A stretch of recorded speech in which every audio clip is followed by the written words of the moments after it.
Hi there, I'm Ben, and it appears that there have been a few changes, and now these are the games that you'll be getting part of the PlayStation Plus service for the month of July 2019.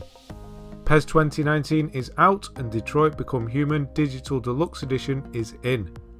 Not only is that good news on its own, but as part of the Digital Deluxe version of Detroit, we'll also get a digital art book, digital soundtrack, and the full version of Heavy Rain as well.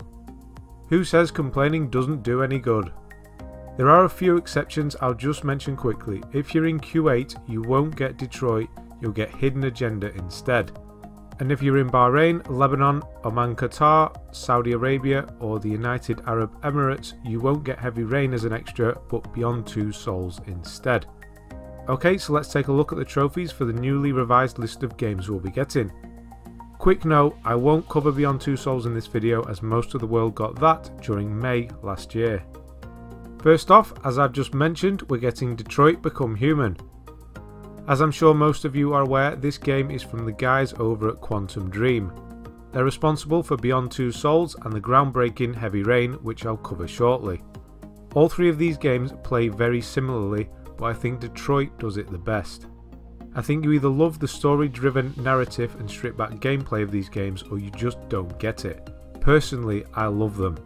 Yes, they do have the goofy, mundane tasks in them like serve dinner or press X to cut your hair, but I think it's all part of their charm. In Detroit, you play as three different characters, Kara, Connor and Marcus, each with completely different yet intersecting storylines. Personally, I enjoyed Connor's storyline the most. I love the relationship between him and his reluctant partner Hank, who's played brilliantly by Clancy Brown. I won't go into more detail about the story as it's something definitely best experienced firsthand.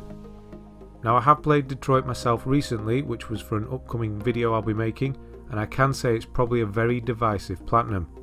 If you like exploring a game's branching choices, then you'll love Detroit.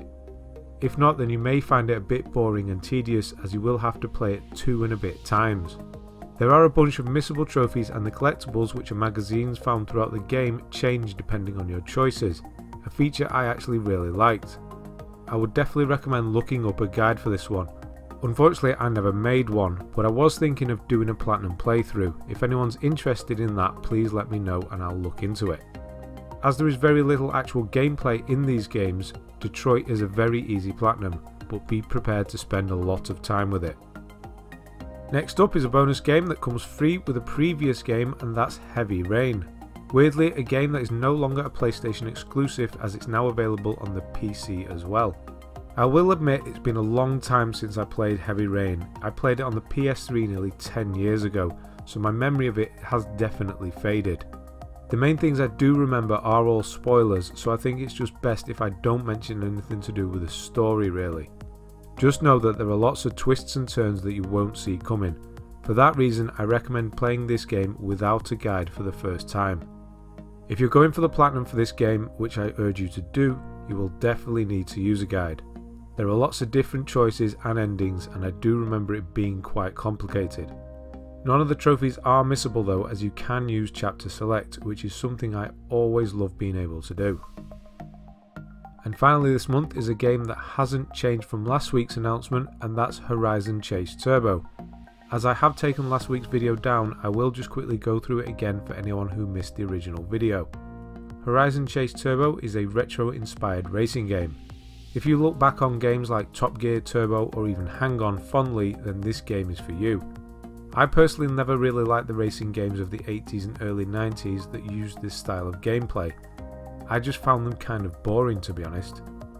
Even if you do love retro racing games, I think the platinum may still turn out to be quite a boring one.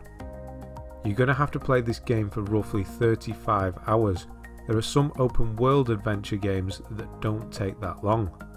You'll have to achieve gold in all races and tournaments, drive 500 miles and finish a race with each vehicle in the game.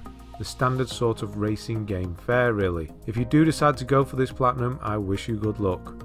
And that's it for this month. From what was going to be one of the worst months of the year is now one of the best ones. Thank you for listening, Sony, but please give us a warning next time so I can have a video ready. Right, thank you for watching again, and I'll see you next month for August's games.